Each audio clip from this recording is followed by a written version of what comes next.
Hi guys, welcome to a very quick episode. Today I'm actually going to show you how to do a chum tube hack. So yeah, this is for getting your bait down.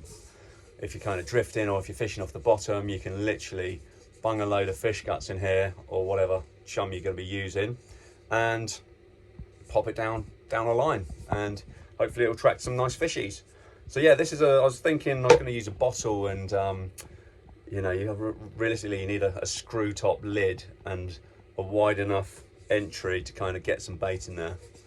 So I was having a little, literally had a eureka moment. Eureka moment. Don't often get those, but I found, you know, when you buy a sib, you get a puncture repair kit. This is perfect. This is absolutely ideal for making a chum tube. It's really good quality. It's got a very nice screw cap, and all you're gonna be needing is your drill. So I'm gonna go around it and make some small holes to start with, and then I'm gonna do some slightly larger ones because you want the chum to actually be able to escape. But yeah, then you just got to get yourself some paracord or some string or whatever. If you've got a little, whatever the thing that thing is called, they're always handy. Don't need one, you just tie it onto your boat. But yeah, tie one end onto your tube, tie the other end onto your boat or whatever, and send it down. Now, obviously this is going to float probably, or the current's going to take it. It's not going to go where you want it to go. So I'd probably advise you to chuck a few stones in there. Or if you've got any metal hanging around, if you can, I don't know, bung some metal in there. Probably not metal actually, because that's going to go rusty, isn't it? So stones, yeah, get a nice couple of stones to wedge down the bottom. So when you put it in, it actually sinks to the bottom. And you can kind of play it by ear. If your current's going, if it's a strong current or tide, then you can bung a few more stones in it. But yeah, you get the idea. But yeah, I'm going to get drilling on this, and then I'll show you the kind of, yeah, where I'm aiming to get to with it. So yeah, one sec. Here we go. So I've done all the small holes.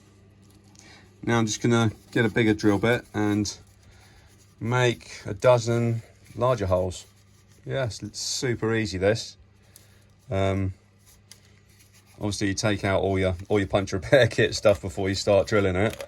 Yeah, I've obviously put all of that to one side. I've actually got two of these because I've had 2 sibs this year.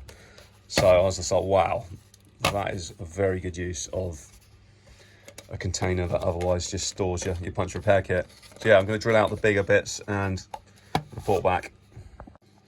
Right, there she is, pretty much done. I'm just gonna sand off all of these rough edges just to make it look a bit more pretty.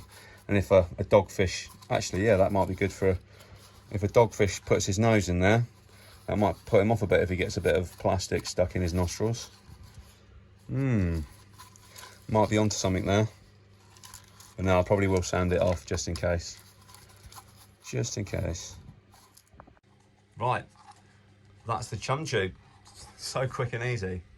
Do 2 little holes at the top on your lid so you can actually attach it to that. But yeah, don't forget to put your stones in the bottom, or maybe some weights of some kind, whatever. But yeah, I'll leave you to decide on that one because it all depends on the strength of your current and or the tide or whatever. But yeah, whack all your fish guts in there and away you go. So yeah, if you enjoyed this quick video and you found it helpful, give us a quick thumbs up, and if you want to subscribe, that would be perfect. And yeah, I'll see you on the next one. Cheers guys.